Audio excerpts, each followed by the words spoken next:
All relationships rest on an assumption that there will be give and take, and that, on balance, things will even out. If you're the type of person who likes to give, you may find it hard to understand why anyone would want to do nothing but take. You probably know someone, either at work or in your personal life, who enjoys riding on other people's coattails, taking credit for something they didn't do, and making everyone else have to pitch in that much more. The social psychology of collaboration. According to a new study by the University of Pittsburgh's J. Lucas Thurmer and colleagues, the balance between give and take in relationships is so important that it serves as the basis of the success of the human species.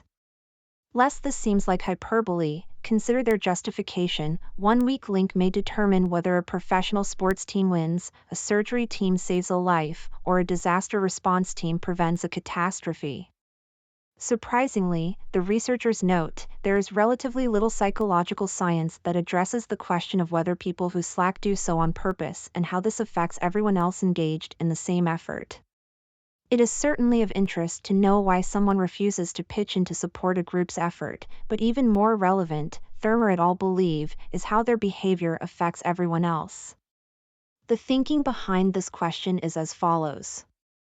If you believe that the unhelpful member of the group would like to help but can't, you'd be likely to give them a pass.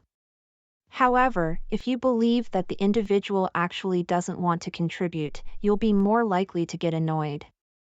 Perhaps you're taking up a collection for a group gift.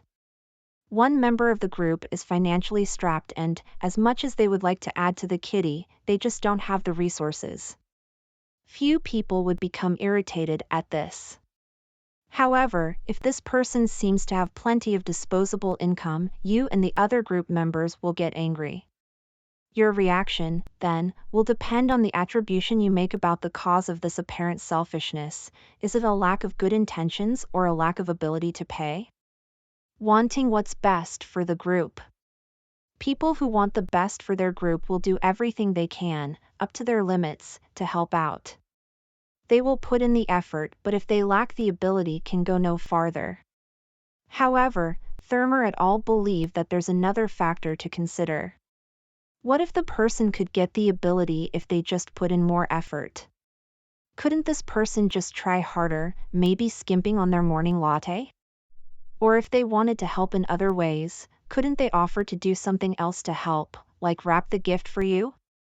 This would mean they are high, in the Pittsburgh Studies framework, in pro-group intent.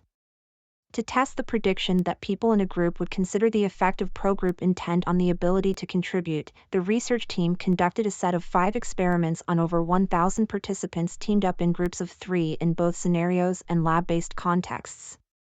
Having established the validity of their model in the online studies, Thurmer and his associates then tested whether people would react similarly in person as they did in the simulations. In each study, participants rated the pro-group intent of the poor performer based on how this individual described their own lack of contribution as due to a lack of interest, lack of effort, and desire to work toward the good of the group. Consistent with their theoretical model, participants did take pro-group intent into account when making judgments about the poor performer, including whether they would want to work with that person in the future.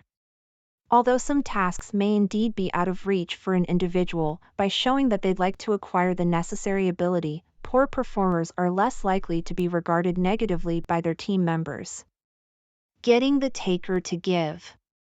The Pittsburgh findings now provide you with a possible explanation for the poor performance of your slacker as well as the reasons you might judge that person so harshly.